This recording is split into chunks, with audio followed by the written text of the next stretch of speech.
Hello दोस्तों, आज मैं आप लोगों के लिए 11th क्लास का कुछ मैथ लाए हैं। Straight line and space. पहला थ्योरम है, the vector equation of a straight line passing through a given point with position vector r1 and parallel to a given vector m is r equal to r1 plus lambda m, where lambda is a scalar quantity है। तो आइए हम लोग prove करते हैं कि r vector equal to r1 vector plus lambda m vector कैसे होता है।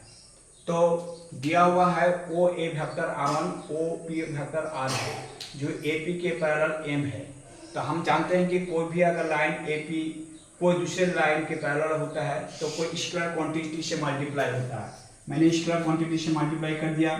ए पी आप जानते हैं कि ओ पी माइनस ओ ए होता है। ओ पी का वैल्यू है आपका r वेक्टर, ओ ए का वेक्टर है r1 वेक्टर।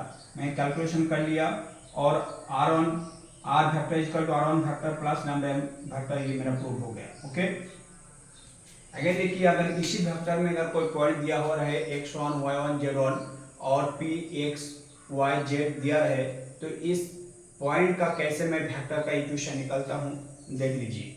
ये वेक्टर स्पेस में we know that r vector equal to r1 vector plus lambda m vector. इसका वैल्यू पुट कर दिए, इसका भी वैल्यू पुट कर दिए, लैम्डा रख दिए, m equal to a1 a2 a3, जो इसका भी वैल्यू पुट कर दिए। कैलकुलेशन करने के बाद मेरा वेक्टर इक्वेशन आया x minus x1 by a1, ये आ गया, और y माइनस y1 बटे a2, z1 minus z minus z1 a3। ये this is the required equation of a straight line with the given point. Okay, तो इस तरह का प्रूव करना बहुत इजी है। इससे रिलेटेड सवाल हम कुछ बनाएंगे। ओके।